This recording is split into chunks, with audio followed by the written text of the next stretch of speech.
Nous poursuivons aujourd'hui la lecture La chute d'Avos avec notre fabuleuse lectrice Marie-Lou. Bonne écoute! Chapitre 4. Les espaces ouverts de la division des renseignements étaient d'un silence mortuaire. Des papiers, des dossiers, puis encore des papiers changeaient de main sans qu'un mot plus haut que l'autre soit prononcé. L'analyste Ambre Megelen entra au bureau, situé au 3e étage du magistère, avec 5 minutes de retard ce matin-là. Elle avait dans la main droite son habituel porte-document en cuir, et dans l'autre une tasse encore fumante de thé noir. Quelques regards indiscrets fusèrent alors qu'elle rejoignit son poste de travail. La ponctualité est une doctrine plus qu'une vertu entre ces murs. Elle répliqua d'un faux sourire condescendant alors qu'elle déposait ses affaires sur le classeur. Puis continua sa route jusqu'au bureau du magistrat Van Arkel, son supérieur direct. Celui-ci, à l'instar des autres cadres, était l'un des seuls à disposer d'un espace fermé pour travailler. Ambre se buta à sa porte close. D'ordinaire, ouverte. Elle cogna. « Je peux entrer? » « Pas maintenant, » répondit la voix étouffée de son patron. Ambre fit volte-face. Elle regarda du coin de l'œil le couloir menant à la salle des archives. « Pas tout de suite, » pensa-t-elle. L'analyste détourna le regard et retourna s'asseoir à sa place, sirotant sa tasse de thé dans le calme. Sur son bureau était posé le journal du jour. Sans surprise, les rédacteurs avaient rapidement tiré leurs conclusions d'après les 2 scènes de crime, pour blâmer eux aussi les groupes anti-magie. Seulement 2 jours s'étaient écoulés depuis le massacre de l'église d'Olsmat, et cette hypothèse était imprimée dans tous les grands titres. Ambre feuilleta l'article, mais ne trouva aucune référence à la mangouste ni à un groupe spécifique. Le mouvement était seulement mentionné dans les grandes lignes, et même avec toute cette attention médiatique, la division des renseignements n'était aucunement sollicitée par la police. Peu de gens étaient au courant de l'existence de ce programme de surveillance, et ces mêmes personnes savaient également qu'il était impossible d'utiliser ces informations dans le cadre d'une enquête officielle. Admettre que le magistère faisait espionner les citoyens innocents sous prétexte qu'ils avaient des idéaux politiques serait un fiasco impensable. Malgré tout, ces informations étaient là et prêtes à être utilisées. Ambre savait que la fuite ne pourrait pas remonter jusqu'à elle si Quiridon se montrait imprudent. Personne n'oserait faire le lien entre leur division et celle des limiers. Pour elle, c'était un risque calculé. Mais peut-être n'aurait-elle pas besoin de dérober les fichiers si son patron se montrait conciliant. « Magellan » s'éleva une voix masculine. Ambre sortit de sa torpeur. Elle avait les yeux rivés sur le même article depuis plusieurs minutes, perdue dans ses pensées. Elle releva la tête pour voir Van Arkel penché sur son bureau. « Vous vouliez me voir? »« Oui. C'est au sujet du programme Vimer, » répondit Ambre. « Moi aussi. Passez à mon bureau quand vous aurez un instant. »« Bien sûr, magistrat Van Arkel. » Il lui renvoya un sourire étrangement amusé et retourna aussitôt se cloîtrer dans son cabinet de travail. Ambre termina de lire l'article en buvant les dernières gorgées de sa tasse et se dirigea à nouveau vers le fond de la grande salle. Elle entra sans s'annoncer et ferma la porte derrière elle, saluant le magistrat. « Van! »« Ambre, assis-toi, je t'en prie. »« Ça va, merci. Au nombre d'heures que je passe assis, je préfère rester debout. »« Comme tu veux. » L'analyste s'accota sur l'une des chaises posées devant le bureau, alors que Van Arkel joignit ses mains en prière. « Tu dois t'en douter, dit-il. Le magistère pète un peu les plombs depuis l'incident à Olsmat. Tous les conseillers sont sur le qui-vive et personne n'ose prononcer le mot magie pendant les assemblées. Malgré ça, le discours officiel, c'est encore que le magistère soutient la division des limiers. Ça ne m'étonne pas. Je n'imagine pas le magistrat Wake se laisser piler sur les pieds aussi facilement. Non, en effet. Il prit alors une courte pause et en profita pour se gratter le menton. « J'ai parlé avec un vieil ami de la police centrale, reprit-il. La théorie là-bas, c'est que les mangoustes étaient derrière tout ça. »« J'ai eu les mêmes échos, » renchérit Ambre. « Ça concorde avec les faits. C'est justement ce dont je voulais vous entretenir tout à l'heure. » Son supérieur hocha la tête, puis se leva de son siège. Il se trouve précisément que Léocor est introuvable depuis 2 jours. Les gens du programme Vimer ont perdu sa trace. Pouf! Comme ça, disparu. Drôle de coïncidence, hein? Ambre ne répondit pas sur le champ. 2 meurtres similaires survenant exactement pendant la hausse des manifestations anti-magie doublé de la disparition du chef de l'un des plus importants groupes d'influence, était presque un aveu de culpabilité. La mangouste avait probablement préparé cet attentat bien longtemps avant les nouvelles mesures de Wake, pensa-t-elle. Peut-être ses membres avaient-ils seulement profité du contexte pour passer à l'action? Ce genre d'organisation méticuleuse avait de quoi faire peur. Tellement de monde s'était rallié à la cause de ce groupe récemment que dénicher les coupables revenait à chercher une aiguille dans une botte de foin. C'est possible que Léocor ait fui la ville pour éviter une arrestation préventive de la police, supposa Ambre. Je ne sais pas. Si ces meurtres sont la première étape de quelque chose de plus gros, il est probablement encore dans les parages pour coordonner le tout. C'est un homme intelligent, il ne faut pas le sous-estimer. L'analyste tira la chaise pour s'y asseoir sur le bout et replaça une mèche derrière ses oreilles. « Il serait peut-être temps qu'on rende public Vimer, proposa l'analyste. Au moins pour le rendre accessible à la police et aux limiers. »« Es-tu folle? Tu sais très bien que jamais le magistère ne va déclasser ça. La moitié des conseillers élus ont voté sur ce projet. Leur carrière serait aussitôt en péril. » Ambre plissa les traits. Elle s'avança. « Qu'est-ce que tu veux faire alors, Van? Laisser la police se planter jusqu'à ce qu'il y ait d'autres meurtres? Il y a d'autres façons de transmettre l'information sans déclasser le programme. » Un long soupir s'échappa de la bouche de Van Erkel. Elle avait peut-être raison, mais on voyait dans ses yeux qu'il faisait tout son possible pour se convaincre de l'inverse. « Je ne commencerai pas à cautionner des fuites. Désolée. » Elle hocha lentement la tête. « Fort bien. » Ambre se leva, prit soin de replacer la chaise, et quitta la pièce sans un mot de plus. Elle claqua presque la porte, ne laissant pas la chance à Van Erkel de la rappeler. Au passage, l'analyste ziotta de nouveau le couloir de la salle des archives. Maintenant, elle n'avait plus le choix. Elle devrait se passer de l'aval de son patron. Le dossier s'effondra lourdement sur la table, faisant teinter sous son poids les tasses vides et leurs secoupes.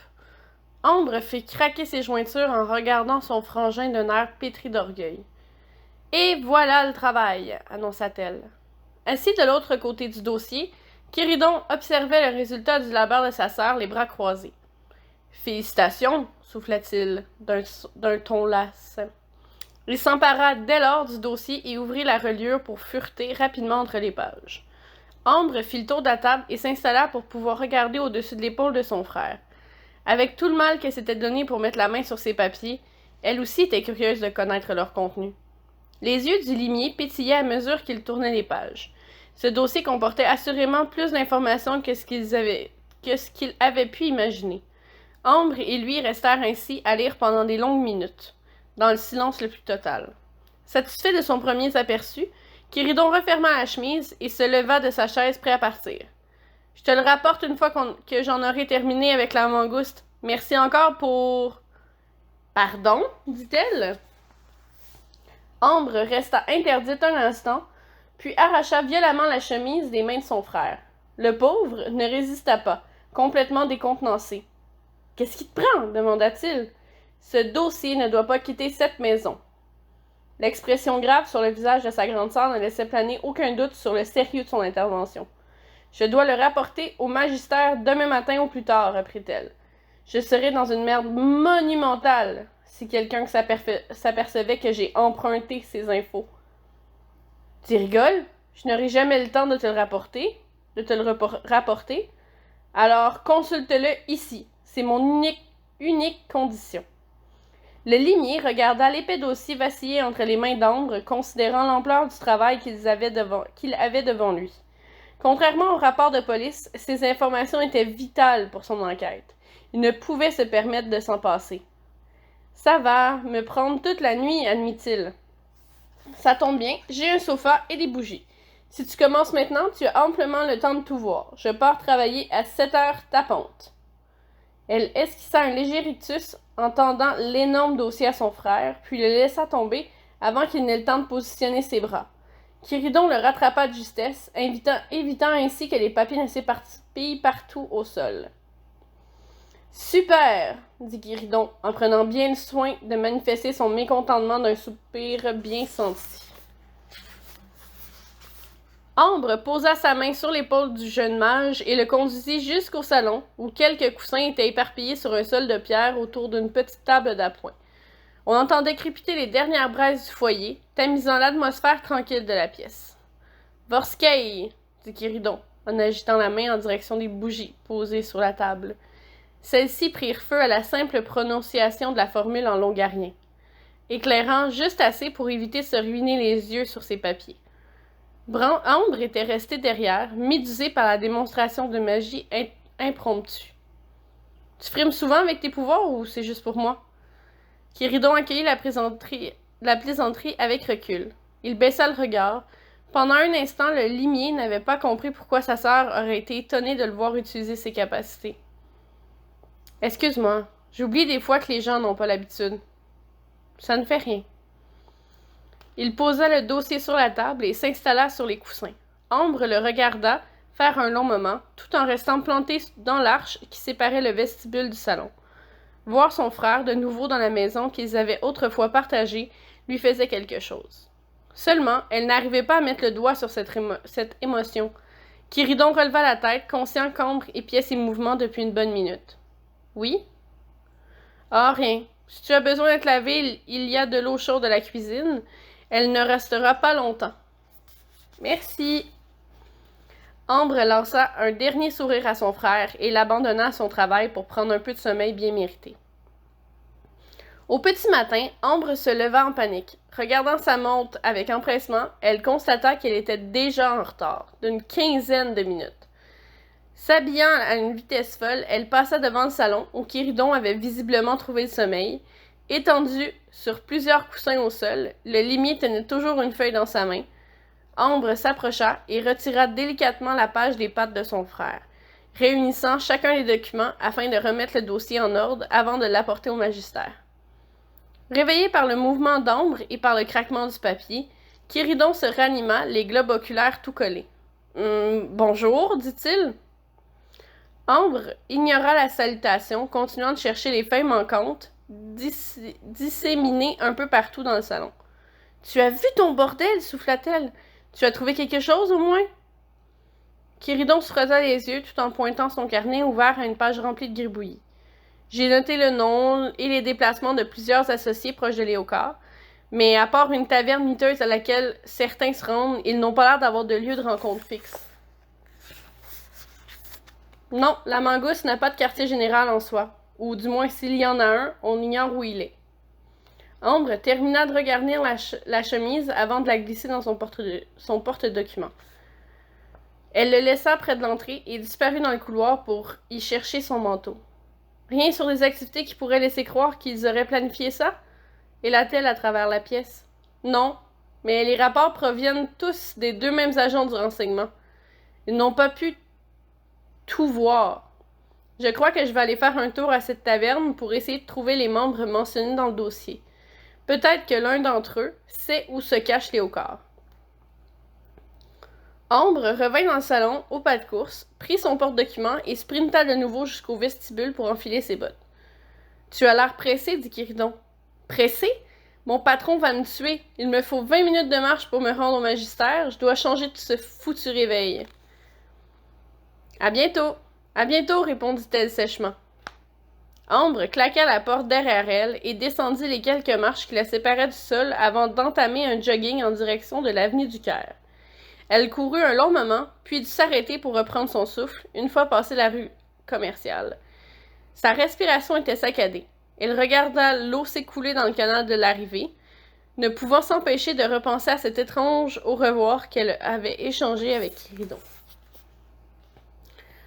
Tous deux travaillaient dans le même bâtiment, distancés par un étage à peine, et ne s'étaient pas adressé la parole une seule fois depuis qu'il avait obtenu son mandat. Et voilà qu'il revenait dans sa vie comme si de rien n'était, malgré l'interdiction formelle d'entrer en contact avec elle.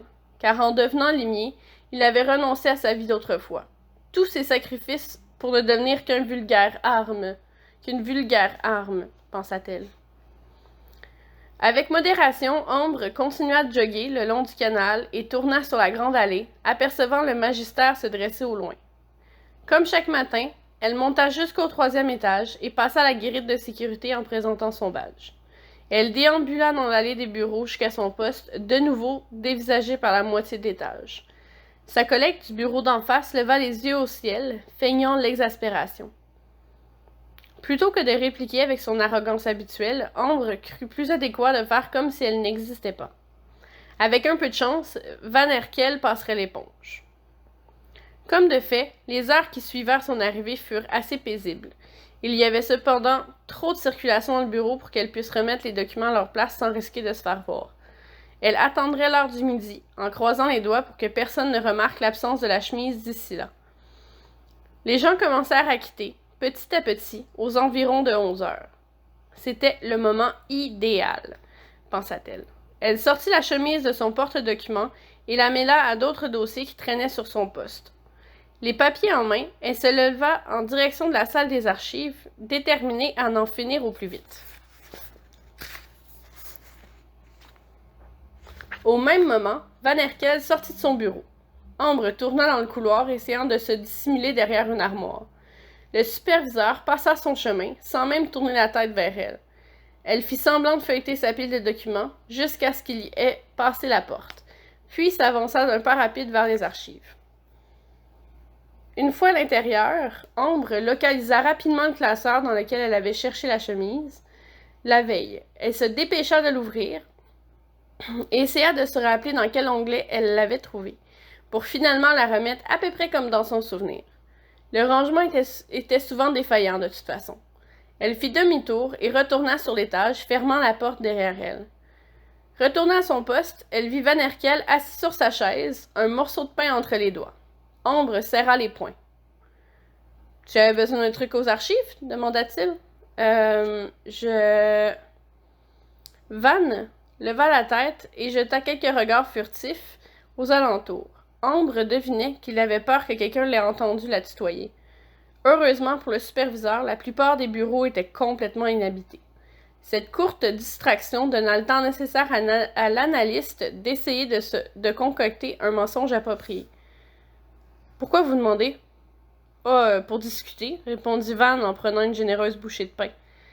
Elle se mordit discrètement la lèvre. Il devait forcément savoir quelque chose, pensa-t-elle. Son insistance la torturait. Je voulais juste consulter les dernières statistiques sur les postulants de la division. Peut-être que nous pourrions établir le profil de Cordelia de Rome et identifier d'autres postulants au profil similaire. La police pourrait bénéficier d'une analyse de la sorte. Van baissa la tête, l'air pensif. Il lui fallait toujours un certain temps pour se rappeler les détails d'un cas particulier. Tellement il en traitait en même temps. « Ah oui, bien sûr, » dit-il. « C'est une bonne initiative. Cependant, toute information transmise à la police doit d'abord passer par moi. C'est clair? Montre-moi un brouillon d'ici la fin de la semaine. » Aucun problème. Van Herkel se leva et replaça la chaise sous le bureau. Ambre relâcha ses muscles. Il allait partir en direction de son bureau, mais se ravisa. Il ferma les yeux et leva le doigt en l'air. Et il n'incluait pas d'infos qui proviennent de Vimer. Ce programme n'existe pas en dehors d'ici. Tout à fait. Tu as été très clair là-dessus.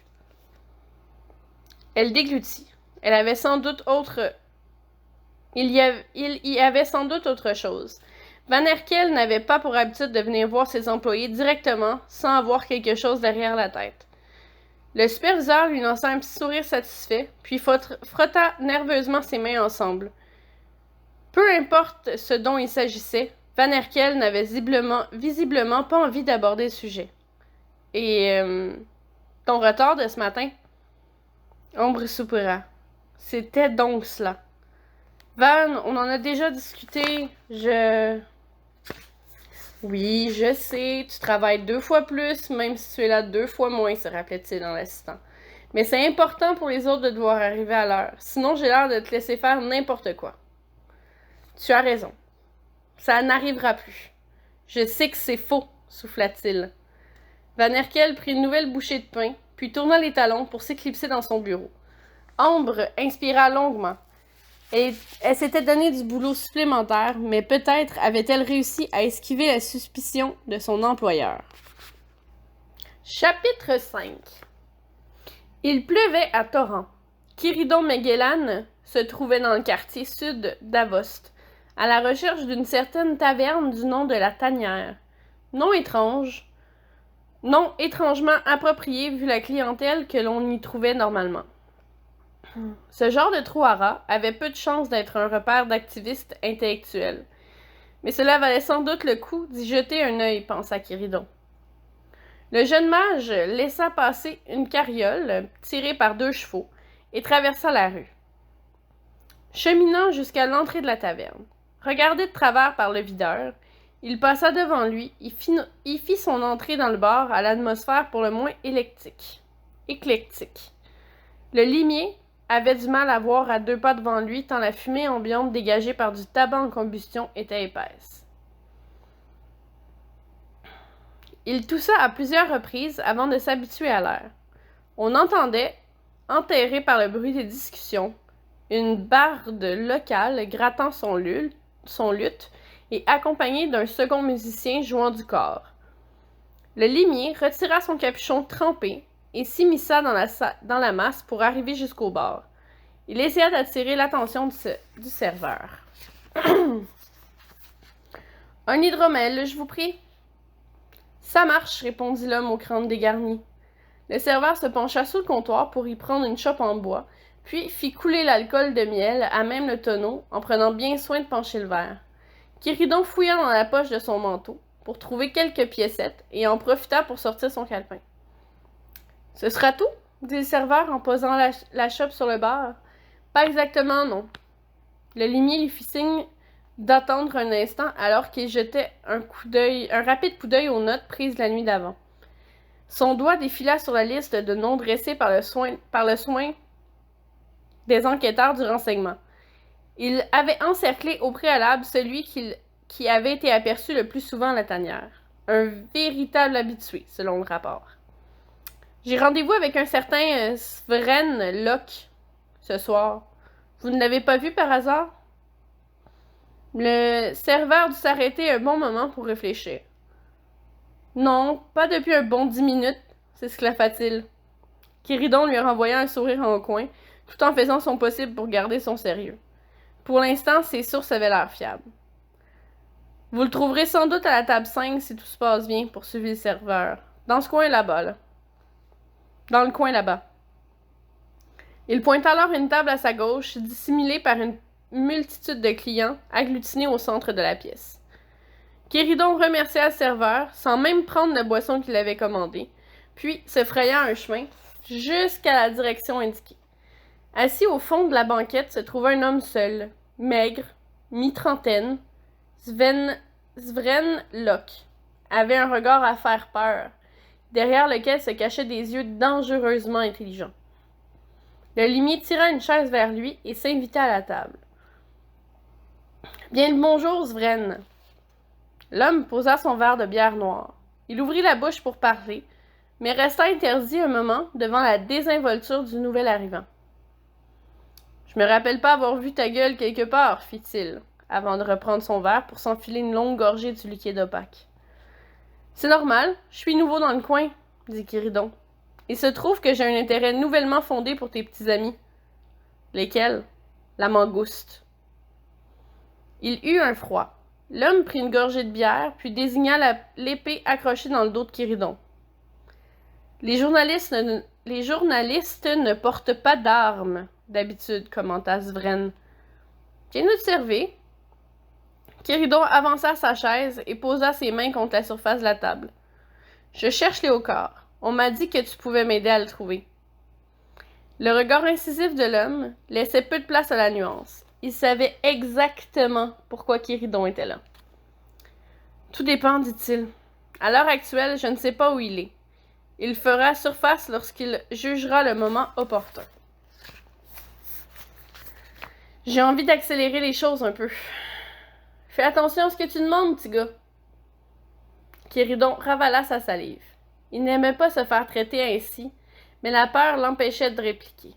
Svren répondait d'un ton acerbe, agacé. Valait mieux ne pas trop jouer avec sa patience, pensa le mage.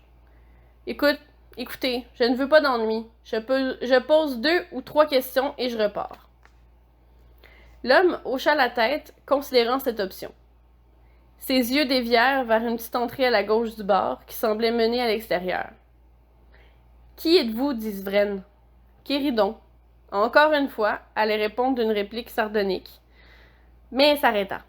Son interlocuteur étant plus coopératif que prévu, il n'avait pas de bonne raison de lui mentir. Il hésita, puis plongea finalement sa main à l'intérieur de son manteau. Discrètement, il montra son médaillon noir à Svren, qui devint complètement figé en le voyant. « Je vois. » Le limier remit son insigne à sa place. « Je peux comprendre que tu ne me tiennes pas en grande estime, Svren, mais tu peux m'aider. »« À quoi? » ?»« À laver la réputation d'un mangouste. Plus vite je peux parler à Léocard et mettre de l'ordre dans ce qui s'est passé, plus vite je peux vous éliminer de la liste des suspects. » Kéridon était sincère. Son regard trahissait un certain dégoût pour les idéaux de ces gens, mais ses propres valeurs ne devaient pas entrer en conflit avec ses décisions. Svren caressait sa chope de bois d'un œil absorbé. « Bon, vous avez gagné. » L'homme soupira. « Rejoignez-moi dans la ruelle dans 5 minutes. Nous pourrons avoir une conversation un peu plus tranquille. Ensuite, vous partirez d'ici. Clair? »« Oh, limpide, » dit Kéridon sur le ton le plus condescendant qu'il pouvait trouver. Svren se leva tout en calant le fond de sa pinte, puis laissa un maigre pourboire sur la table avant de sortir par la porte sur laquelle il avait les yeux rivés depuis un bon moment.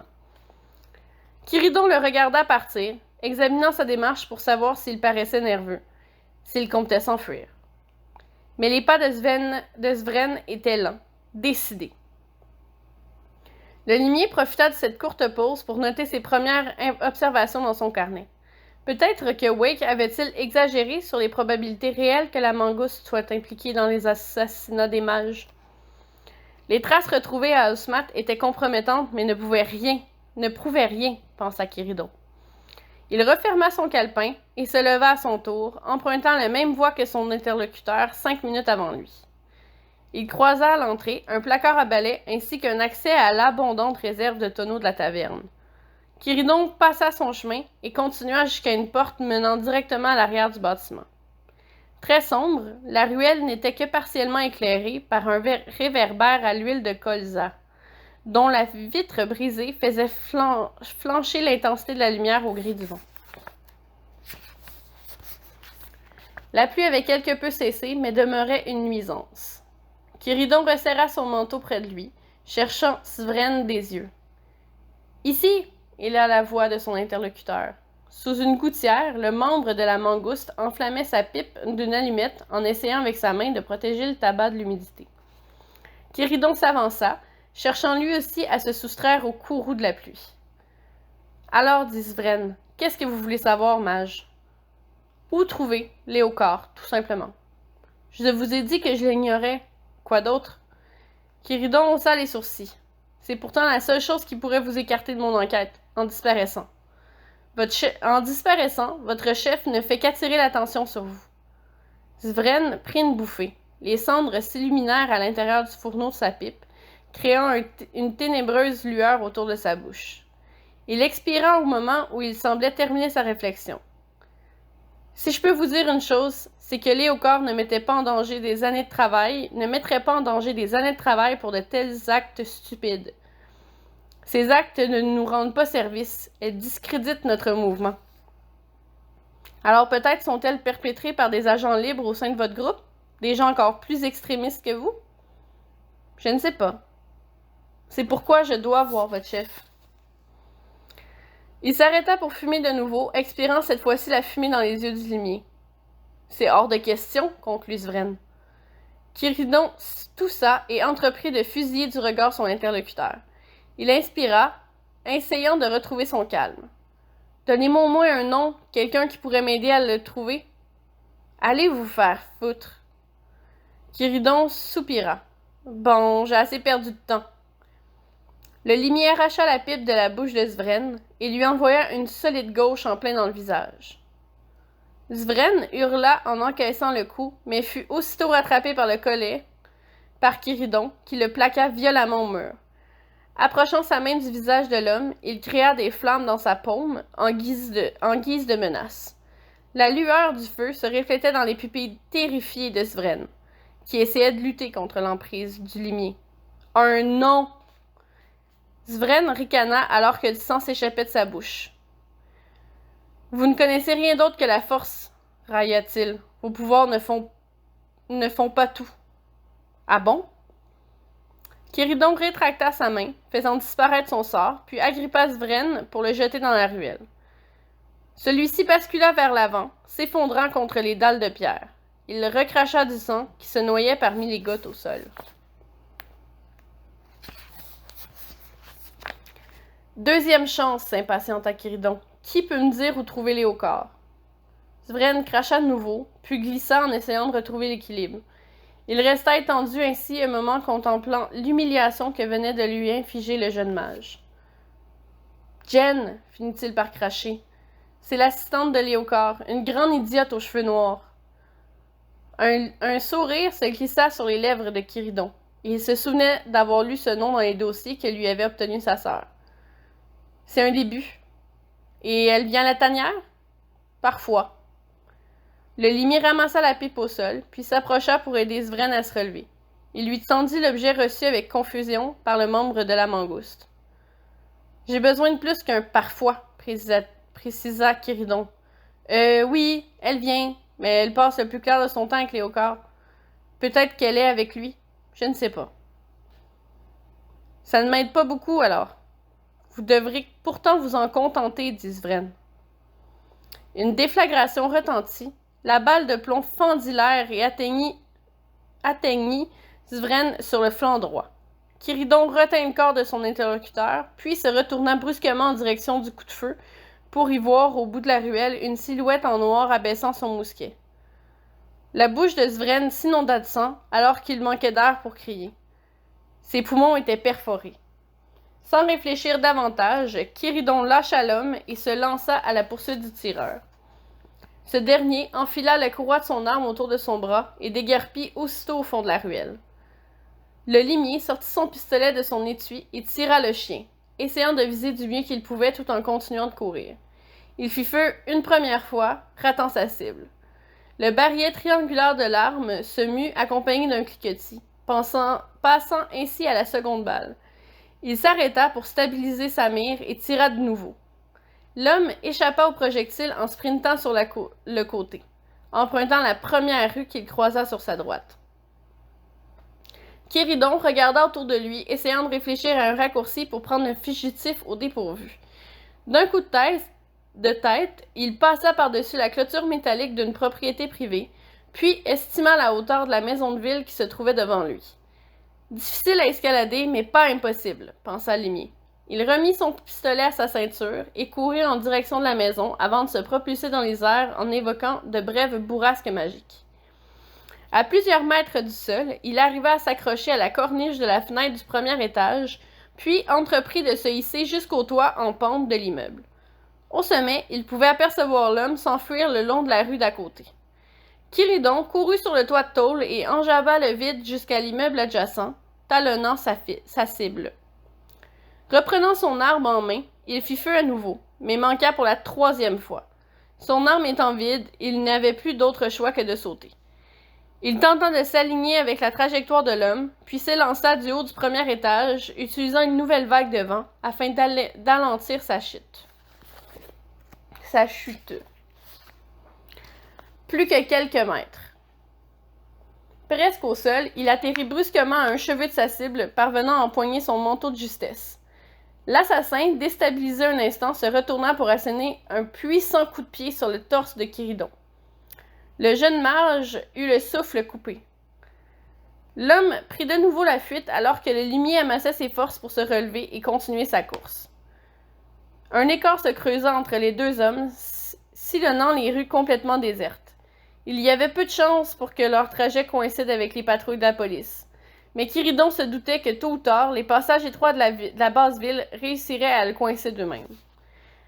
Comme de fait, au bout de quelques embranchements, le fugitif se heurta à un cul-de-sac donnant sur l'arrière d'un commerce. De l'autre côté, la seule échappatoire possible était bloquée par Kiridon. Le limier reprit son souffle, détacha son épée bâtarde de son dos et se mit en garde. L'homme se retourna pour faire face à son poursuivant. Le visage masqué d'un foulard bleu, il porta sa main à sa ceinture et dégaina une courte rapière. Kiridon ravala sa salive. Sans attendre, il porta le premier coup, essayant de briser la garde de son adversaire. L'assassin se défendit habilement, bloquant les assauts vifs de Kiridon, tandis que leurs lames s'entrechoquèrent à plusieurs reprises. « Pas mal, » commenta l'homme masqué. Celui-ci contre-attaqua de plusieurs coups d'estoc difficiles à parer pour le limier, l'amenant à changer de stratégie. Kiridon empoigna le pommeau de son épée avec sa main gauche et fit tournoyer l'arme à contre-courant pour lui permettre de bloquer les pointes de l'homme. Le combat se poursuivit pendant plusieurs échanges, jusqu'à ce que le jeune mage se décida à utiliser ses pouvoirs. Kiridon frappa l'air, le poing fermé invoquant un puissant jet de flamme de couleur bleue. L'assassin se jeta sur le côté et fit une roulade, réussissant à esquiver le sort in extremis. Il tapota d'une main les endroits brûlés de sa tunique et se remit rapidement en position de combat. Leurs regards se croisèrent alors qu'ils se mouvaient en rotation, tous deux prêts à frapper. Cette fois, ce fut l'homme au masque qui passa la charge. Des coups rapides défilèrent sans que Kiridon pût appréhender ses mouvements. Un moment d'inattention et son flanc gauche fut lacéré d'une vive frappe.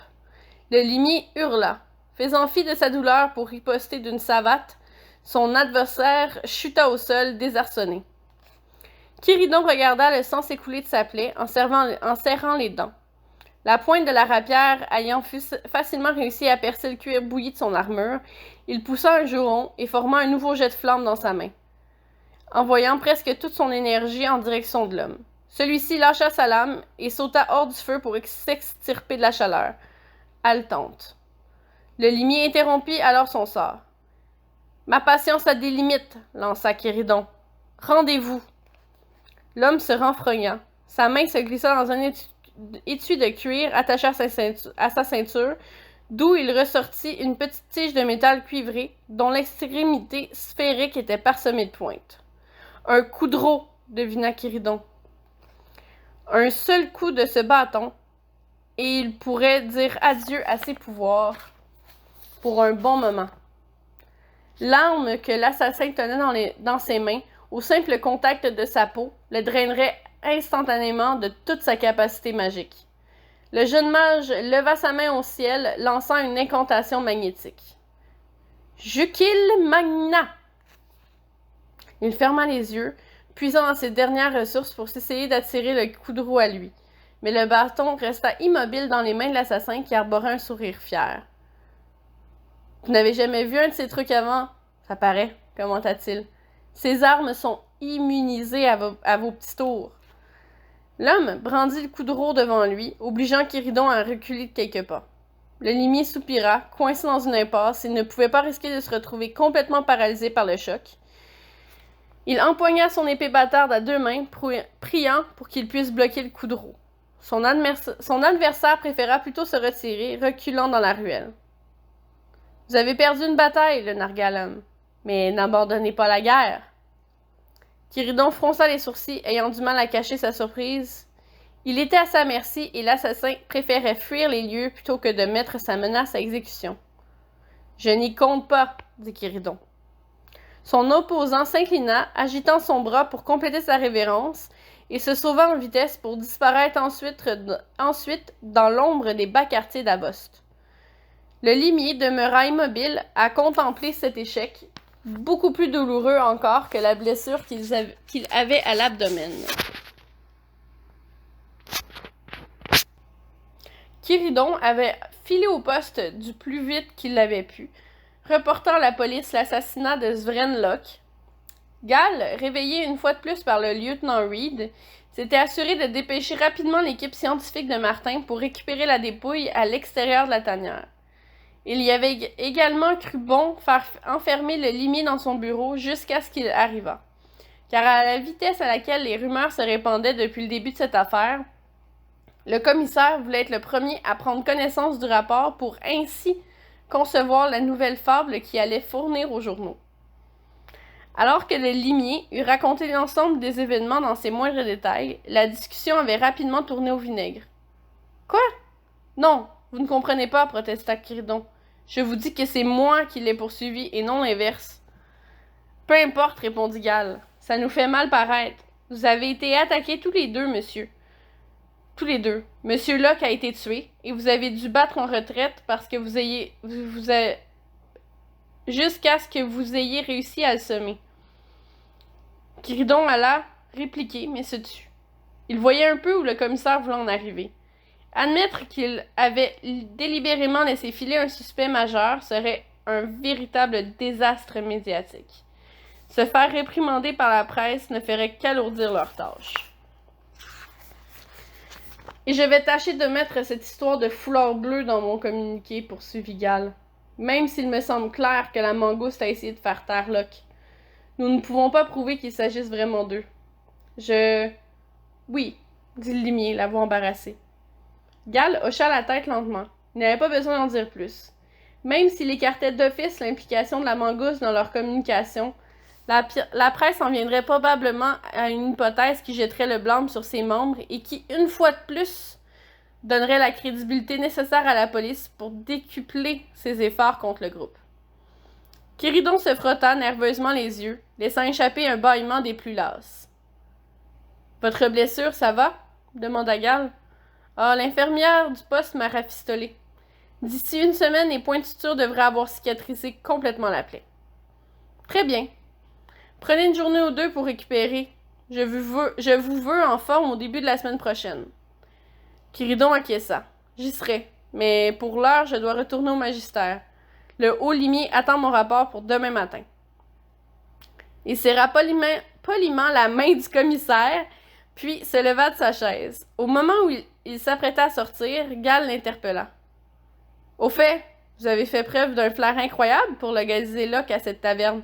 Je vous en félicite. » « Ce n'est pas un endroit que je fréquente normalement, si c'est ce que vous insinuez. »« Non, justement. Je trouve que vous vous dépassez dans vos qualités d'enquêteur. » Quiridon resta face à la porte interdite.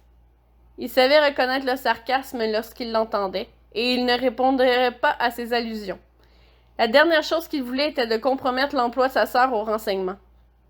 Le limier resta muet un instant, faisant ensuite volte-face vers Gall.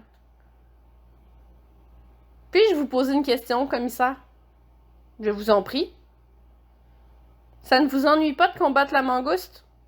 Même si cela va à l'encontre de vos valeurs? Comme beaucoup, je suis certain que vous seriez d'avis de démanteler la division des limiers. » Gall souffla. Son air confiant de tout à l'heure distilla dans un mélange d'émotions conflictuelles, lui faisant tordre son visage, assailli par les signes de l'âge. « Fiston, quand bien même je serais d'accord avec eux, ce n'est pas vraiment à moi de juger si les criminels ont raison ou non. Je les arrête, c'est tout. Et puis, en toute honnêteté, pour avoir vu de quoi pouvaient être capables des mages mal intentionnés pendant l'insurrection, je suis plutôt rassuré d'avoir des gens comme vous de notre côté. » Il y eut un silence. Se remémorer le conflit avec les invocateurs créait inévitablement un froid dans la pièce. Le limier inspira profondément. « Merci, commissaire. »« Vous devriez aller vous reposer, gamin. Vous avez la tête de quelqu'un qui n'a pas dormi depuis une semaine. » Quiridon fit la moue. Le ton paternaliste de Gall le dérangeait au plus haut point, mais il devait s'avouer qu'un peu de sommeil lui ferait le plus grand bien. Il quitta la pièce et, sur la rue, prit le premier transport pour le magistère, arriva à destination, il donna quelques pièces au cocher et entra dans l'immense bâtiment.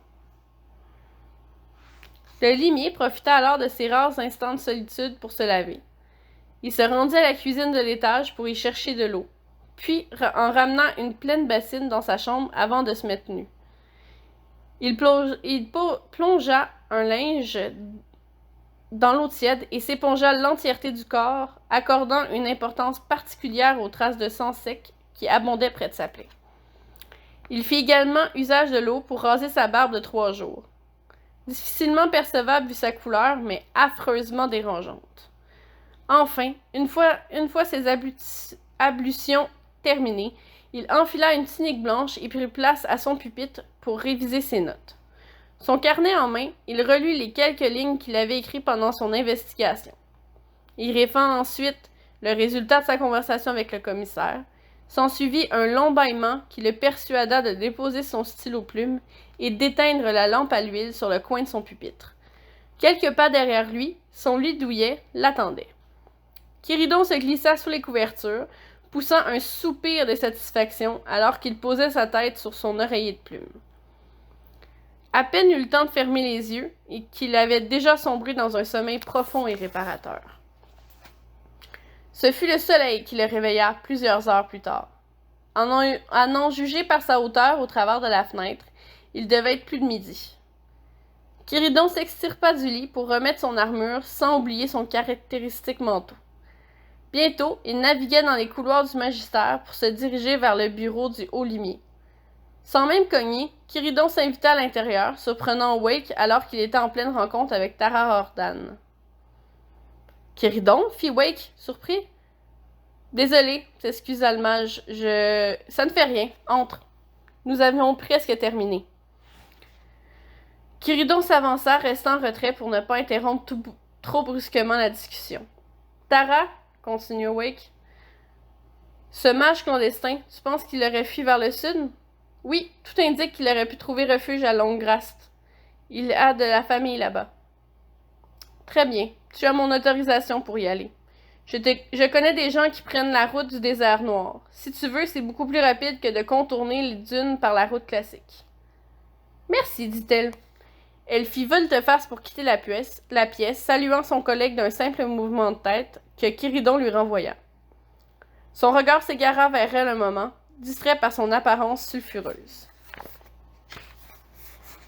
« Alors, dit le vieil homme, à l'attention du limier, que me vaut ce plaisir? » Quiridon regarda Tara fermer la porte derrière elle et fit quelques pas pour se mettre à distance de conversation.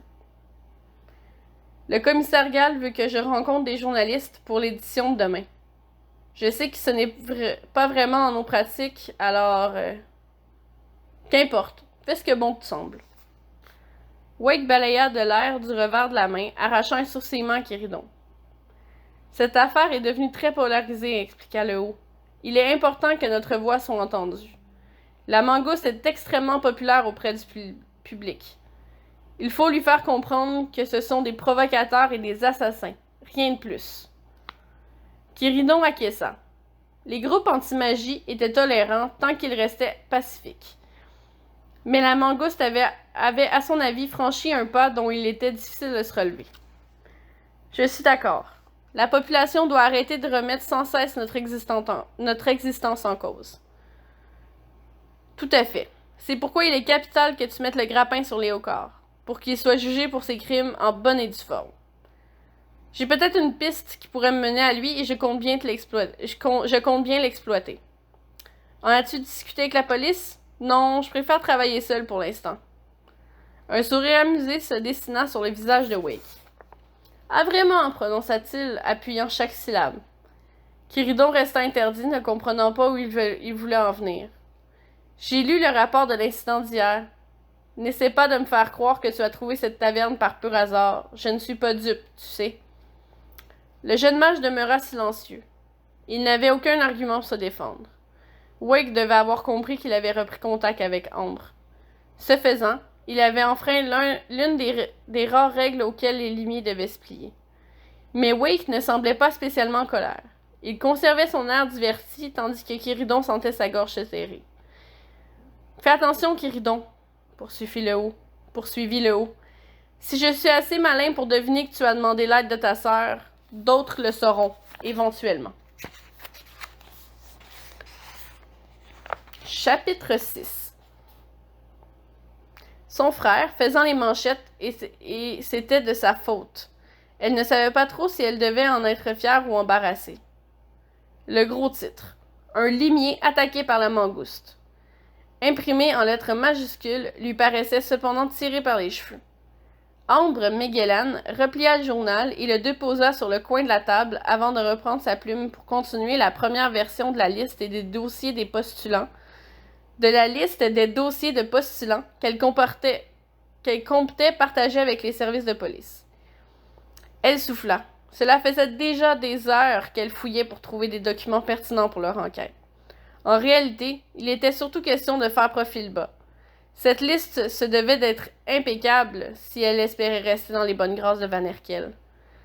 Ainsi, en travaillant fort, elle demeurait hors de tout soupçon par rapport à la fuite de Vimer qu'elle avait orchestrée avec Kiridon. C'était peut-être légèrement paranoïaque comme raisonnement, se disait-elle, mais ce genre de précaution superflue était ce qui l'avait menée loin dans la vie. Elle fut dérangée dans sa rédaction par une présence importune. Apparue à côté de son bureau, elle releva la tête, reconnaissant les mèches blondes et rebelles de celui qu'elle avait l'habitude de croiser chaque matin dans l'escalier. Lucas Marx.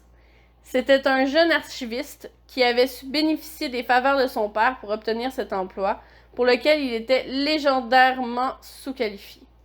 Loin d'être la flèche la plus pointue du carquois de l'étage, il avait souvent fait de beaux yeux à Ombre par le passé, sans qu'elle accepte ses avances. Néanmoins, le regard vide qu'il abordait avait presque une parcelle de charme. « Salut, dit-il. Je suis très occupé, Lucas. Je ne serai pas long. En fait, je me demandais si tu étais libre ce soir pour prendre un verre. » Ombre se tourna vers lui avec un regard aussi affaissé que l'intérêt qu'elle avait pour cette conversation. « Écoute, juste un verre, entre collègues. Rien de plus, insista-t-il. Il était plus insistant que d'habitude. Voilà un moment qu'il semblait avoir abandonné l'idée qu'un rencor avec elle était une possibilité, et pourtant. Elle entrouvrit la bouche, pensant l'envoyer paître une nouvelle fois, puis s'arrêta. L'analyste se gratta la tête, regardant du coin de l'œil la pile de dossiers étalés sur son bureau. Elle n'avait certainement pas envie de faire des heures supplémentaires pour une 3e journée consécutive. Et après tout, une seule bière et une conversation ne l'engageaient à rien du tout. Quelle heure? 16? Va pour 16 heures. Il eut du mal à cacher le grand sourire qui se formait sur son visage. Niais. C'était comme s'il venait d'assister au retour d'Avara sur Terre. Lucas disparut vers son bureau avant qu'elle ne change d'avis, tandis qu'Ambre regrettait déjà de lui avoir donné une once d'espoir. Comme prévu, ils quittèrent le magistère ensemble à la fin de la journée. Mêlés aux autres fonctionnaires qui terminaient leur quart de travail, ils descendirent la rue qui faisait face au grand bâtiment. Le fait de marcher côte à côte avec Lucas provoquait en elle une étrange sensation. Elle avait consacré tellement de temps à éviter sa présence qu'une simple balade amicale devenait une expérience quasi traumatisante. Arrivant au bout de la rue, Ambre pointa le premier pub qu'elle eut sous les yeux, juste en face du canal de l'arrivée. Le nom de l'établissement ainsi que l'enseigne lui évoquaient vaguement quelque chose. « Là » proposa-t-elle.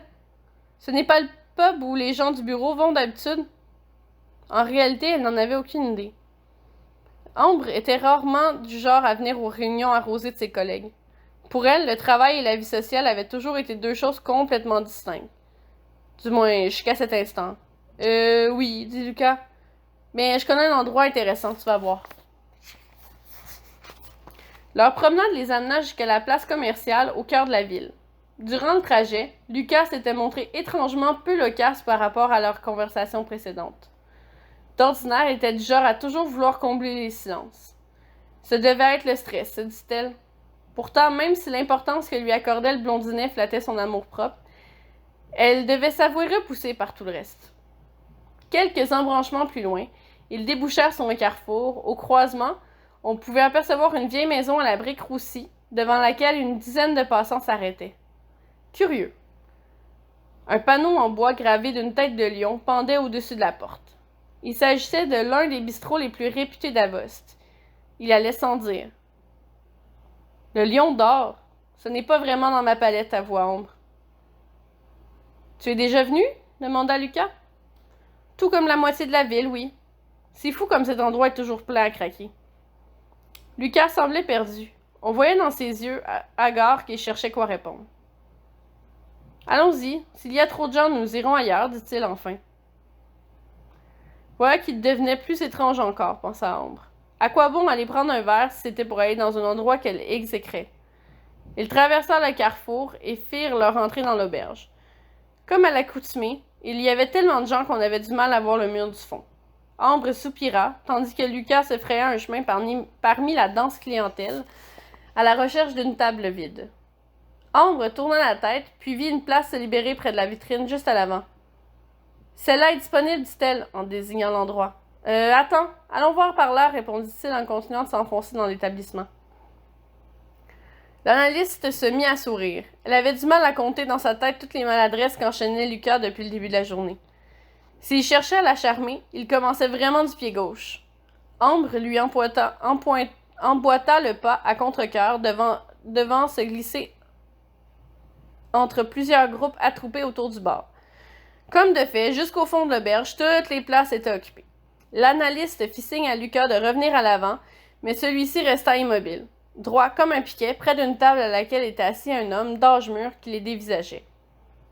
Cet homme portait une chemise grise et semblait très attaché au cigare qu'il avait entre ses lèvres. L'homme au cigare posa une bourse sur la table que Lucas ramassa en comptant les pièces qu'il y avait à l'intérieur. Le jeune archiviste se tourna vers Ambre, le visage crispé. C'est à ce moment qu'elle comprit qu'elle s'était faite mener en bateau. « Qu'est-ce que ça veut dire? » dit Ambre. « Désolé, » s'excusa Lucas. « Je... dégage. »« Oui, dégage, fiston, » ajoute l'étranger entre deux bouffées de tabac. Les joues du blondinet se mirent à rougir alors qu'il quittait le bar, sa petite bourse entre les mains. Déçue, humiliée, Ambre s'approcha de la table. « Qui êtes-vous? » demanda-t-elle d'un ton froid. « Assoyez-vous, Magellan, lui dicta l'homme. Ambre souffla. Elle ne comprenait pas pourquoi quelqu'un se donnerait tout ce mal pour la rencontrer, mais la couleur de la chemise de l'étranger apaisait sa méfiance. Un membre de la police ne se risquerait probablement pas à tenter quoi que ce soit d'inapproprié. Néanmoins, cette ridicule mise en scène avait le mérite de confirmer ses théories sur l'innommable crétinerie de son collègue. L'homme au cigare présenta le tabouret en face de lui. Elle hésita un instant, puis finit par abdiquer. « Qu'est-ce que vous buvez? » dit l'homme. « Je ne bois pas, » trancha Ambre en croisant les bras. « C'est dommage. »« Vous êtes policier? Qu'est-ce que vous me voulez? » Une question à la fois, d'accord? Ambre fusilla l'étranger du regard. Elle n'était pas d'humeur à être patiente. Son hôte prit une nouvelle bouffée de son cigare, presque entièrement consumé, puis se gratta la moustache. « Je suis le commissaire Gall, » déclara-t-il. « Vous devez avoir entendu parler de moi. » Elle acquiesça. Le nom de Gall était une chose que l'on entendait quotidiennement résonner entre les murs du magistère. Habile soldat, il avait pris en charge le commissaire à la suite de l'insurrection. Un véritable héros, d'après ce qu'on racontait. Ambre baissa sa garde. Cette rencontre n'avait assurément rien de guet-apens, douteux avec un homme aux mœurs légères. « Je vous écoute, dit-elle. »« Très bien. Par où commencer? »« Magellan, c'est un joli nom de famille, je trouve. »« Peu répandu. »« Vous n'auriez pas un lien de parenté qu'un certain Quiridon Magellan, au hasard? » L'analyste serra les poings et presque instinctivement croisa de nouveau les bras. « Je ne l'ai pas vu depuis des années, mais oui. C'est de mon frère que vous parlez. Il a obtenu un mandat de limier il y a 2 ou 3 ans, je crois. » Gall hocha la tête. « C'est drôle, car je ne savais pas que les services de renseignement avaient mis sur pied un programme visant à espionner les groupes anti-magie. » Le pouls de la jeune femme s'accéléra. « Vous me l'apprenez? » tenta Ambre en essayant de garder son sang-froid. « Je ne crois pas, non. Votre frère a l'air d'en savoir beaucoup sur les agissements de la mangouste. Cela aide beaucoup notre enquête. Merci à Avara, mais j'ai bien peur que cela aille à l'encontre d'une bonne douzaine de lois. » Discrètement, elle serra ses bras contre sa poitrine le plus fort possible. « Vous savez, continua Gall, ces gens, les limiers, ne sont pas comme vous et moi. Ils sont la propriété du gouvernement, ni plus ni moins. Cela vaut-il vraiment la peine de mettre votre brillante carrière en jeu pour lui? C'est pour ça que vous m'avez fait venir ici, pour m'annoncer que j'allais perdre mon emploi? » Au contraire. Il y eut un silence. Malgré le ton amical et rassurant du policier, Ambre avait la forte impression que le commissaire n'était pas là pour échanger des banalités. Gal rapprocha son verre vide et écrasa le mégot de son cigare pour ensuite se caler dans sa chaise. « Le magistrat Éric Van Herkel est un bon ami à moi, dit-il. Il m'a souvent parlé de vous, en bien, je vous assure. À ce qui paraît, vous êtes une excellente analyste, la meilleure. Je suis flattée, et alors, je vous propose de vous joindre à mon équipe. Je vous donne l'occasion de sortir un peu du magistère et de travailler comme analyste sur le terrain, plutôt que d'être enfermé dans votre petit bureau. Qu'en dites-vous? » Elle était abasourdie. Vous n'allez pas d'abord me menacer de dévoiler la fuite à Van Herkel?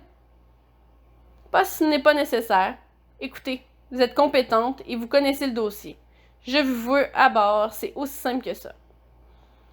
Ambre prit sa tête entre ses mains. Gal avait beau prétendre l'inverse, il venait de la coincer. Dire oui était sa seule véritable option. Van Herkel n'était pas du genre à donner une deuxième chance à ceux qui lui désobéissaient volontairement.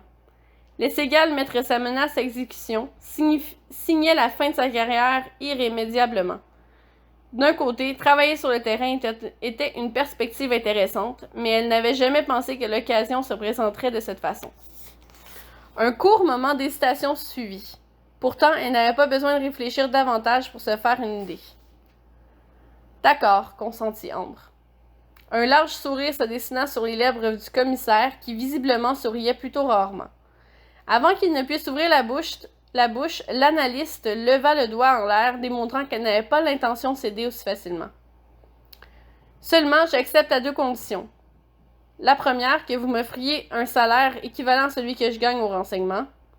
Nous n'avons pas ce genre de ressources. Et la seconde, que vous me promettiez de ne plus faire de chantage avec cette histoire de dossier emprunté. C'est clair? » Gal fit semblant d'être pensif, mais avait lui aussi pris sa décision. Son budget allait en prendre un coup, mais l'acquisition en valait la peine. Le vieux policier devait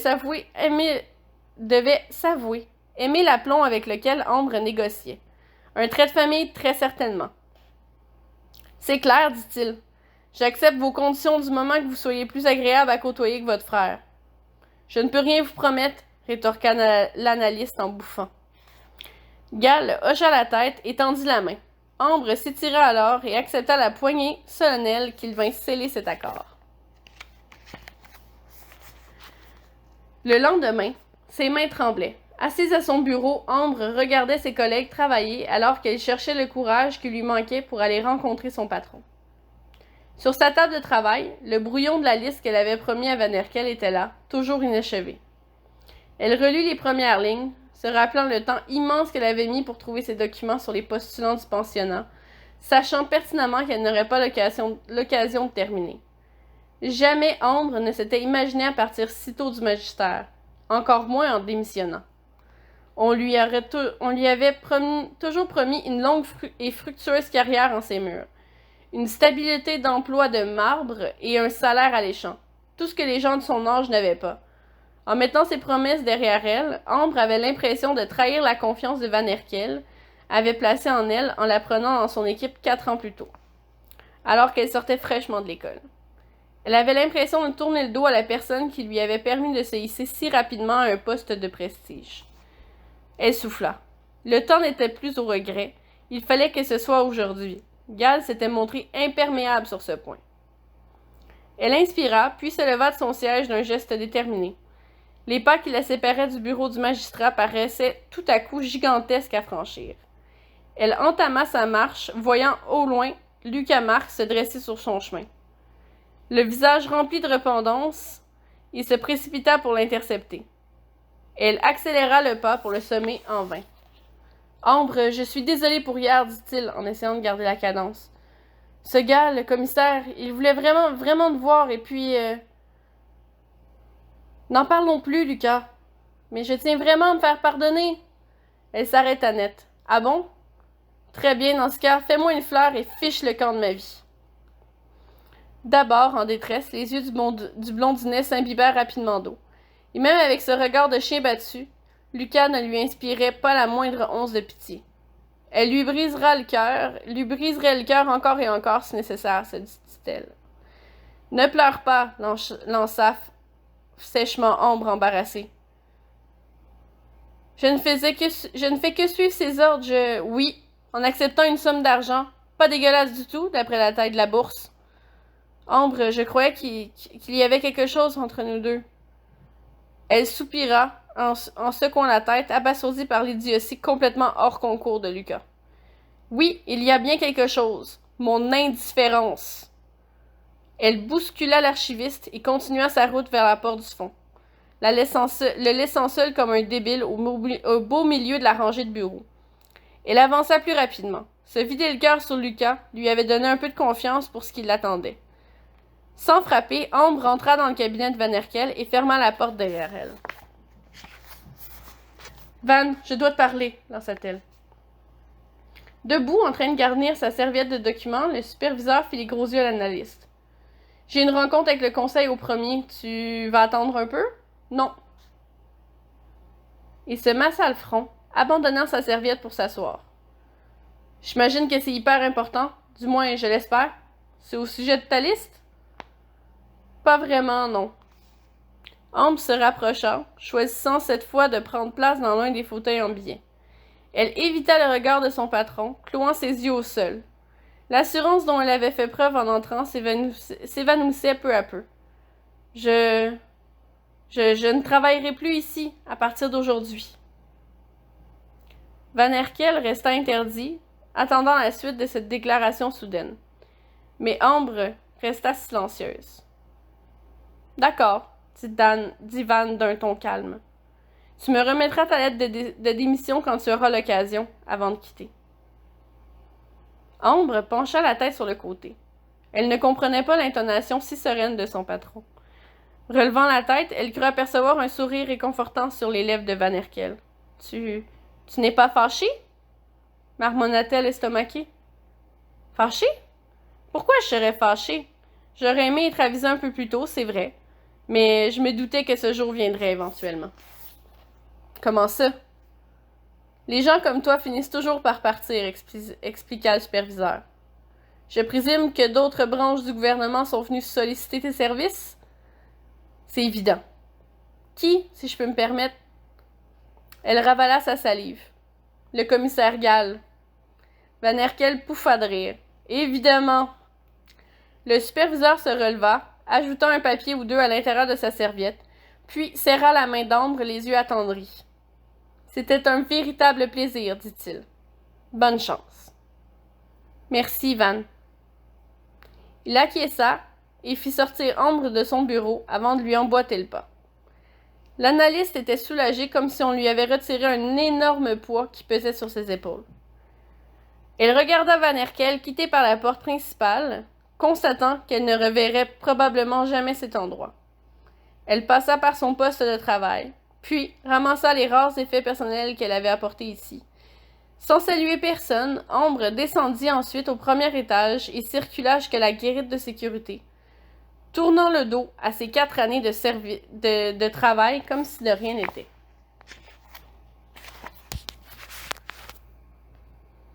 Chapitre 6. Oui. 7. Chapitre 7. Quiridon était de retour à la tanière. Depuis le coucher du soleil qu'il était là, à se tapir au fond du bar, la tête encapuchonnée, à scruter les clients et leurs mouvements. Comme à cette dernière visite, l'endroit s'avérait modérément fréquenté. Les poivreaux les plus distingués passaient leur temps au bar, tandis que d'autres, plus sociales, se rassemblaient autour des tables où l'éclairage sombre camouflait leurs traits. Et la fumée, leur expression. Les premières heures d'observation avaient refroidi un peu sa certitude que cet endroit cachait quelque chose. Aucun visage aperçu jusqu'ici ne concordait avec les membres que le programme Vimer avait fichés dans ses rapports. Peut-être la mangouste était-elle devenue plus méfiante après l'incident avec Spheren Locke. Si le lieu de rendez-vous avait été modifié. La seule piste du limier se trouvait alors anéantie, et l'enquête devrait se reprendre depuis le début. Une perte de temps monumentale à laquelle il préférait ne pas penser. Quiridon aurait bien tué le temps en griffonnant dans son calepin, mais il s'était rapidement aperçu qu'il l'avait oublié sur son pupitre au magistère. Le serveur se pencha vers sa table, désignant la pinte désormais vide du jeune mage. « je peux vous servir, étranger? »« Non, ça va. Je vous remercie. »« Pas de problème. En revanche, je vais vous demander de payer tout de suite si ça vous va. » « Bien sûr. » Le limier fouilla à l'intérieur de sa poche et posa une pile de pièces sur la table, incluant un généreux pourboire. Le tavernier ramassa l'argent et lui lança un amical signe de tête en guise de remerciement. « Prenez votre temps, dit-il. Je suis à l'avant s'il y a quoi que ce soit. » Quiridon acquiesça, bien qu'il ne comptât pas s'interniser plus longtemps. Agacé par l'amère déception que représentait cette journée, il se leva et se dirigea vers la sortie d'un pas lourd. En quittant, il laissa d'abord entrer une femme aux cheveux noirs et aux yeux marrons, lui tenant la porte. Celle-ci passa devant lui et croisa son regard un instant. Quiridon poursuivit alors son chemin, 1000 pieds à l'extérieur, puis s'arrêta net. Quelque chose clochait. Le limier se retourna et fixa son regard sur la nouvelle arrivante. Des détails lui revenaient. Aucun doute, il avait déjà lu et entendu la description de cette personne. Devant ses yeux se trouvait Jen Morgan, la numéro 2 de la Mangouste. C'était elle qui assistait Léocard dans l'organisation des protestations et la mise sur pied de leur campagne de propagande. Svren ne s'était donc pas trompé. Si quelqu'un pouvait savoir où Léocard se terrait, c'était bien elle.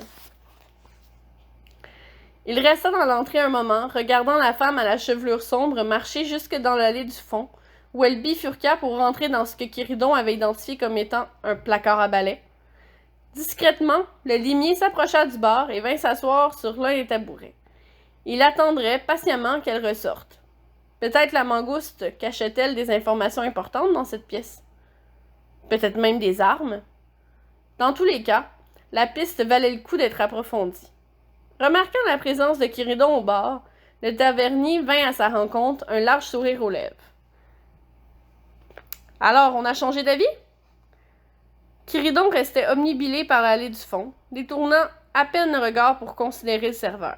« Oui, un autre hydromel, je vous prie. » « Ça marche. » Une fois plein, il déposa le verre contre le bar et fit payer Quiridon, qui lança au hasard plusieurs pièces sur le comptoir. Le tavernier sourcilla. « Si je peux me permettre, reprit-il, nous avons des saucissons exceptionnels à la cave. »« Ah bon? » fit Quiridon, feignant d'être intéressé. « Oui, une qualité de vieillissement digne de ce qui se fait de mieux dans la région. »« Vous m'en direz tant. Je vous en sers une tranchette pour vous faire goûter? »« Absolument pas. Merci. » Le serveur se tut, haussant les épaules, et ramassa son torchon pour essuyer son plan de travail derrière lui. Quiridon, lui, ne démordait pas. Ce placard devait s'avérer bien intéressant pour qu'une femme aussi influente qu'elle y passe plusieurs minutes.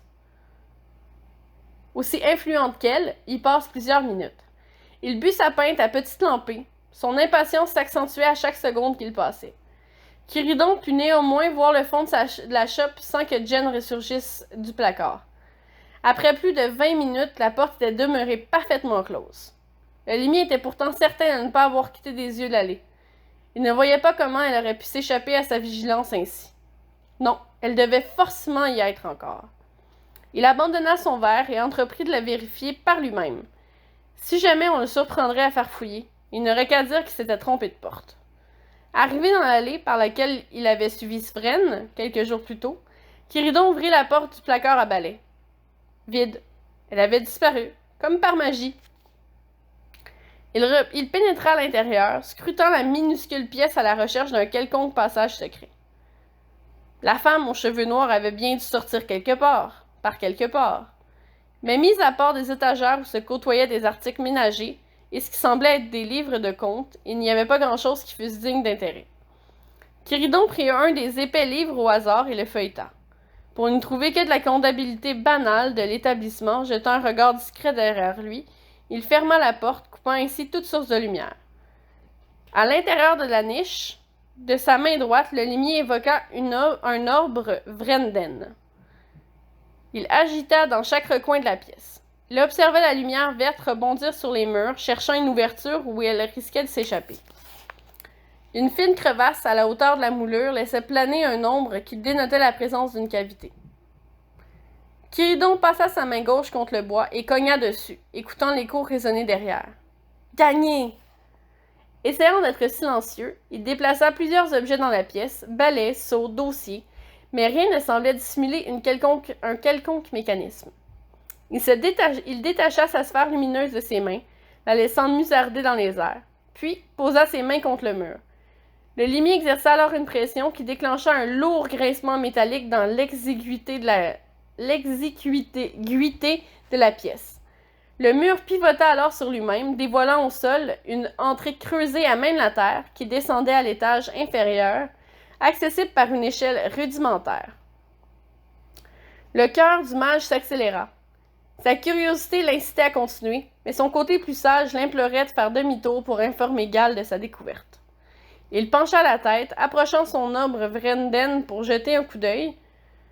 Tout au fond du trou béant, on pouvait apercevoir la lueur d'une torche pavée le chemin de terre de l'entrée secrète. Quiridon respira fortement. Il ne voulait pas risquer de partir pour donner l'occasion à la mangouste de quitter les lieux ou de condamner le tunnel. Sa curiosité l'emporta. Il agirait seul. Le limier ferma le poing, dissimulant son sortilège alors qu'il s'installait sur l'échelle pour entamer sa descente. Le mur se referma aussitôt sur lui-même, lui arrachant un soupir. « J'imagine que je ne sortirai pas par là » chuchota-t-il pour lui-même. Quiridon continua de descendre et toucha le sol terreux du tunnel. Il progressa ensuite dans l'étroit passage pour déboucher sur une grande salle également creusée sous le bord. Au centre, appuyés sur un gros rocher, 2 hommes jouaient au dé en appréciant une bière. « Et 3 de suite !» s'exclama le premier, enthousiaste alors qu'il ramassait l'argent du vaincu. « Je vais commencer à penser que tes dés sont pipés !» rétorqua l'autre. « C'est une accusation ?» Un éclat de rire suivit alors que Quiridon retenait son souffle. Accroupi, le jeune mage trouva refuge derrière un grand madrier de support qui retenait l'une des poutres de soutènement de la caverne. Une fois les rires évanouis, il passa la tête sur le côté pour observer les 2 hommes qui continuaient leur partie sans remarquer sa présence. L'un d'entre eux portait le fameux foulard de la mangouste. Derrière eux, 2 tunnels distincts s'ajoutaient à la galerie. Jusqu'où cette antre s'étalait-il donc? Sur le côté de la paroi de terre qui contournait le centre, des barils de vivres étaient empilés, laissant un léger espace pour s'y faufiler. Quiridon s'y risqua, faisant attention au son de ses pas pour éviter qu'il ne s'élève au-dessus du volume de la conversation. S'approchant du tunnel le plus accessible, il constata qu'il devrait passer par une zone éclairée pour s'y engouffrer. Sans trop réfléchir, il empoigna un caillou au sol qu'il jeta au fond de la pièce. Celui-ci heurta la paroi, distrayant les gardes pendant un court instant. Lorsqu'ils se retournèrent vers le tunnel, le limier avait déjà disparu. Quiridon halta, jetant de vifs coups d'œil derrière lui pour s'assurer qu'il n'était pas suivi. Difficile à croire que sa supercherie avait fonctionné. Quelqu'un finirait forcément par inspecter les lieux. Il poursuivit sa progression dans le passage exigu qui débouchait sur une autre pièce excavée. Celle-ci, plus petite que celle dont il revenait, semblait faire fonction de dépôt de matériel. De petites caisses en bois s'empilaient pour former un impressionnant stock qui atteignait le plafond. Curieux de savoir ce qu'il contenait, le limier se pencha sur l'une d'entre elles. Un lourd craquement retentit alors qu'il arracha le couvercle, révélant du matériel de propagande de la mangouste. Des affiches au lettrage imprimé portaient le symbole du groupe avec la mention « Nous ne serons plus persécutés, libres sans magie ». Quiridon feuilleta les tracts et déduisit qu'il devait y avoir plus d'100 à l'intérieur. Il referma la caisse, puis en ouvrit une autre pour trouver exactement le même contenu. Rien ne comprenait tant, pensa-t-il.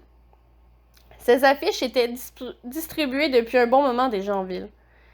Le limier remit le couvercle sur le dessus de la seconde caisse avant de remarquer au fond de la salle une petite porte munie d'une meurtrière. Derrière elle, on pouvait entendre s'échapper un son long et apaisant qui s'apparentait à celui d'un cours d'eau. Quiridon se rapprocha et regarda par les barreaux de la porte. Malgré l'absence de lumière, il pouvait constater que les parois du tunnel devenaient tout à coup métalliques. C'était un canal d'égout connecté directement à leur repère et faisait probablement office de sortie pour les membres qui évitaient ainsi de créer un achalandage trop grand à la tanière.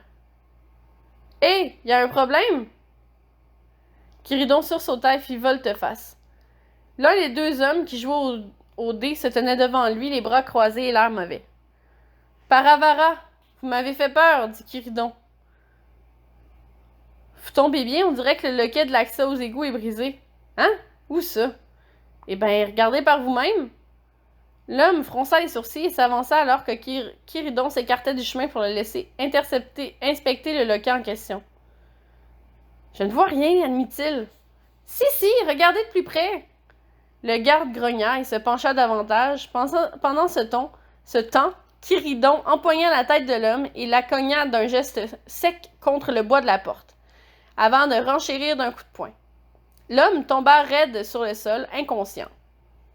Son rythme cardiaque en panique, Quiridon resta parfaitement immobile en regardant sa victime gisant ainsi à côté des piles de caisses. Poussant un juron bien senti, il agrippa l'homme par les pieds et le fit glisser derrière l'amoncellement. Si personne ne se montrait trop curieux, le corps serait bien camouflé. Il ne restait plus qu'à espérer qu'il mettrait un moment pour retrouver ses esprits. Satisfait, le limier recula d'un pas. Il sentit alors son épaule accrocher l'une des caisses par inadvertance. Alors que celle-ci basculait déjà pour s'écraser au sol, le jeune mage grimaça en entendant le bruit d'enfer provoqué par la chute. Il se dépêcha de la ramasser pour la remettre sur la pile, remarquant au passage une inscription sur le côté. C'était en longarien. « Matériel dangereux », traduisit Limier à voix basse. Le visage inquiet, il leva délicatement le couvercle et regarda l'intérieur. « Bordel !» Quiridon se mordit la lèvre. Sous ses yeux étaient posés 4 coups de roue sur un lit de paille. Il déglutit, pouvant sentir ses mains trembloter devant lui, se dressait la preuve inéluctable que la mangouste avait planifié de combattre des mages. Les doutes se dissipaient dans son esprit. Le meurtre de Cordelia, le massacre d'Oldsmat, l'assassinat de Svren, tout lui semblait lié. Léocor devait forcément être le maître d'œuvre de tout ceci, pensa-t-il. Il fallait qu'il avertisse les autres, apporter ses éléments de preuve. Sa main fut tentée d'aller vers la caisse, mais se rétracta. Le limier regarda les coups de roue un moment, puis se demandant si le jeu en valait la chandelle. Le simple fait de toucher cet objet lui provoquait une douleur insoutenable, sans même parler de la perte de connexion magique temporaire que cela lui occasionnerait. Il devait réfléchir. Peut-être y avait-il une autre façon de prouver la culpabilité de la mangouste. Il pouvait toujours essayer d'interroger Jen Morgan sur la cachette de Léocor, car même avec leur plan explosé, le problème demeurait. Quiridon remit la caisse là où il l'avait trouvée, et s'apprêta à faire demi-tour. Il pourrait toujours revenir au cas où les choses tourneraient mal et qu'une sortie rapide serait de mise. Rebroussant chemin dans le tunnel par lequel il était arrivé, Quiridon regagna la grande salle où le second garde avait également abandonné son poste, laissant l'entrée du repère vacant. Curieusement, les dés ainsi que leurs boissons étaient restés sur le rocher. À la droite du limier, le second tunnel s'enfonçait dans les profondeurs de la grotte, où quelques torches balisaient le passage. Aucun bruit, aucun son n'en émanait. Un mauvais sentiment s'empara alors de Quiridon. Il pensait à ce moment à revenir sur ses pas, à partir par les égouts avec comme seule preuve sa parole. Mais une autre partie de lui essayait de le convaincre de ne pas laisser sa paranoïa avoir le dessus de son devoir. Il devait y avoir une raison parfaitement logique qui expliquait pourquoi l'endroit semblait si dépeuplé. Une réunion, peut-être? Néanmoins, malgré l'angoisse que la situation provoquait en lui, le limier devait s'avouer que la tâche s'en voyait facilitée. Il fallait qu'il sache où Léocor se cachait. Manquer à cet objectif n'était pas une option. S'armant de son courage, il s'engagea à pas prudents dans la galerie, légèrement plus spacieuse que les autres, qui se déclinait en plusieurs alcôves contenant lit de fortune et effets personnels, tout inhabité. Il poursuivit son exploration dans le chemin faiblement éclairé, posant sa main sur la crosse de son pistolet. La panique s'emparait du lumier. Bercé par l'écho caverneux de l'abîme qui s'étendait devant lui, seuls ses bruits de pas résonnaient. Puis, emprunté par hasard, plusieurs embranchements le menèrent jusqu'à une porte. De la lumière se glissait à travers une interstice. Le limier colla son oreille contre le bois, essayant d'écouter de repérer le son d'une quelconque présence humaine. Il patienta plusieurs secondes, rien. Il se risqua à ouvrir la porte, puis s'avança dans la pièce. Plusieurs chaises étaient installées en cercle autour d'une table sur laquelle étaient posés des papiers de toutes sortes. Plusieurs flambeaux éclairaient l'ensemble de ce qui semblait être une salle de réunion improvisée. Quiridon s'approcha de la table pour y lire des bribes de textes manuscrits, remarquant également la présence de plumes ainsi que de 2 encriers toujours ouverts. On était vraisemblablement passé par ici peu de temps auparavant. Des bruits de pas saccadés s'élevaient en écho. Il recula à la vive allure en se retournant vers la porte, dégainant son arme. 5, puis 6 combattants de la mangouste pénétrèrent d'urgence dans la pièce, levant leurs mousquets en joue sur le limier. Jen Morgan suivit le comité d'accueil. « Tiens, la belle visite! » lança-t-elle. « Dépose ton flingue. » Quiridon resserrait sa main désormais moite sur la poigne de son pistolet. Il était pris au piège. De sa main gauche, il évoqua une sphère de feu en essayant de tenir la distance des assaillants, en vain. Dès qu'il eut tourné la tête vers l'un d'entre eux, celui de derrière en profita pour lui asséner un coup de crosse à la nuque, le faisant aussitôt chuter au sol. Sonné, il détourna la tête vers Jen, qui s'avança vers lui en agrippant un objet à sa ceinture. Relevé par l'un des hommes de la mangouste, il fut poussé violemment contre la table au centre de la pièce avant d'être maintenu en place par plusieurs mains. Avant qu'il ne comprenne ce qu'il était en train de se produire, Quiridon ressentit une intense douleur s'injecter dans son omoplate, s'irradiant ainsi dans sa totalité de ses muscles. Hurlant tout en essayant de garder son souffle, Quiridon fut relâché, s'effondrant sur ses genoux. Il était impuissant. Le pied de Jen s'écrasa sur son dos, le poussant au sol. Le limier eut le temps de voir le visage de la femme se tenant à ses côtés, un coudreau dans les mains. Ses sens se mirent à l'abandonner, si bien que sa vision devenait de plus en plus floue. Il sombra alors dans l'inconscience avec le sentiment qu'il ne sortirait pas de sitôt de cet endroit. On lui jeta un seau d'eau glaciale au visage. Le choc raviva momentanément ses réflexes, mais rapidement ses yeux se fermèrent à nouveau. Il expulsa en toussant l'eau qui s'était mêlée à sa respiration, cherchant désespérément chaque bouffée d'air. Un second seau fut versé sur sa tête, suivi d'une violente gifle sur sa joue droite. « Tu as son attention ?» fit une voix masculine qui provenait du fond de la pièce. « Pas encore », répondit la voix de la femme qui venait de le rosser. Quiridon leva la tête et plissa les yeux, reconnaissant le visage de Jen Morgan. Elle frappa de nouveau le limier, qui répondit cette fois d'un grognement rauque. Ses bras étaient suspendus au plafond par des chaînes tandis que ses jambes traînaient mollement sur le sol de terre. Il observa ses alentours pour prendre conscience de l'attirail que contenait la pièce.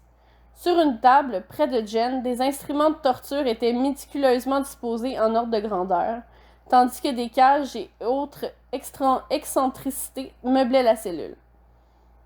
La simple vue de ces accessoires donnait un haut de cœur au jeune mage. « Depuis combien de temps suis-je ici ?» prononça Quiridon de sa voix éraillée. « Bon, voilà qui cause, dit-elle. » Le limier toussa à plusieurs reprises. « Combien de temps ?» insista le limier. « 3 jours, répondit cette fois la voix de l'homme, au fond de la pièce. La silhouette observait la scène, les bras croisés. Le limier releva les yeux vers son interlocuteur. Hors de portée de la lumière des flammes, son visage baignait dans l'ombre. La pose décontractée, il dégageait un excès de confiance qui glaçait le sang au jeune mage. « À mon tour de te poser une question, poursuivit-il.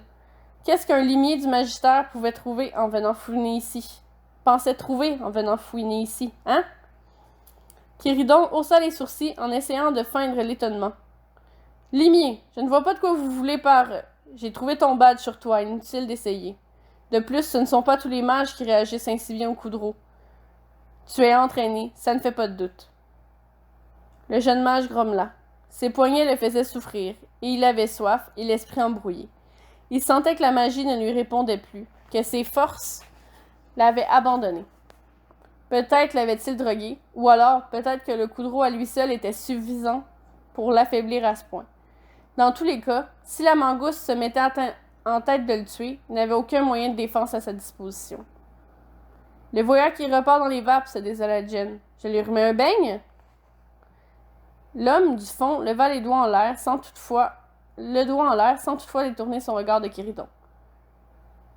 Réponds à la question, qu'est-ce que tu fais ici?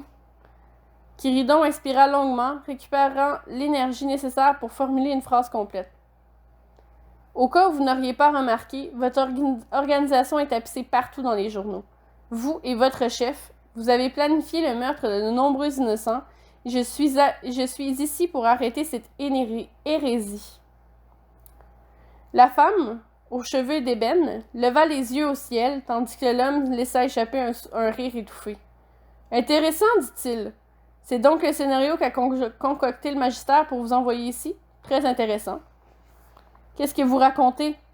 Kiridon se redressa le dos, essayant de soulever davantage sa tête pour regarder l'homme en face.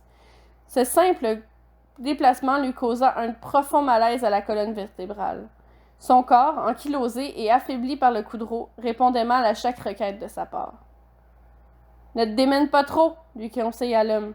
« Les effets du Coudreau vont prendre un certain temps avant de se dissiper. » Le fait que vous ayez ces armes en votre possession prouve que vous êtes responsable de ces atrocités. Le magistère finira par « Oh, mais Paravara, ferme-la, dit Jen. » Elle leva la main pour le frapper à nouveau, mais l'homme lui intima d'attendre un instant. « Ça suffit, Jen. » Elle n'eut pas besoin de se faire prier davantage pour baisser le regard. Cet homme exerçait clairement une influence sur elle. Probablement faisait-il partie de l'entourage rapproché de Léocard, lui aussi. Satisfait, l'homme poursuivit sa conversation avec son otage comme si rien ne s'était produit. « Je comprends que cela puisse soulever le doute, dit-il, mais il n'en est rien. Ces armes nous ont été fournies par un protecteur des plus généreux. C'est lui qui nous a averti que des mages en ton genre allaient tenter de dissoudre notre organisation. Je ne comprends pas. Ces meurtres que tu nous reproches, ils ont été commis dans l'idée d'amoindrir notre crédibilité auprès de la population. Ça se trouve, ce sont les gens de votre espèce qui les ont perpétrés. » La voix de l'homme était d'un calme déconcertant. Kiridon broncha. Cette hypothèse lui avait traversé l'esprit, mais elle semblait maintenant bien peu probable compte tenu de l'averse de preuves qu'il pleuvait sur la mangouste. Vous mentez. Vous utilisez ces attentats pour grossir vos rangs et radicaliser vos membres. Quel genre de protecteur serait capable de vous offrir des armes illégales en provenance de Longrast? Le genre qui suit notre progression de très près et qui croit en notre combat. Avec son aide, nous avons le pouvoir de nous défendre contre les tentatives d'intimidation des mages. Je suis ici pour enquêter, pas pour vous intimider. Je veux savoir où se trouve votre chef. S'il n'a rien à se reprocher, il n'a qu'à se montrer plutôt que de fuir. Jen esquissa un sourire. L'homme du fond s'avança alors dans la lueur de la torche, révélant un visage maigre allongé. Début trentaine, cheveux blonds, barbe de 3 jours. Ses traits étaient ceux que l'on voyait sur ces affiches qui recouvraient les murs d'Avos. Un seul homme répondait à cette description. « Vous l'avez devant vous, dit-il. »« Léocard. » Malheureusement, notre lecture se termine ici. Soyez des nôtres jeudi pour entendre la suite.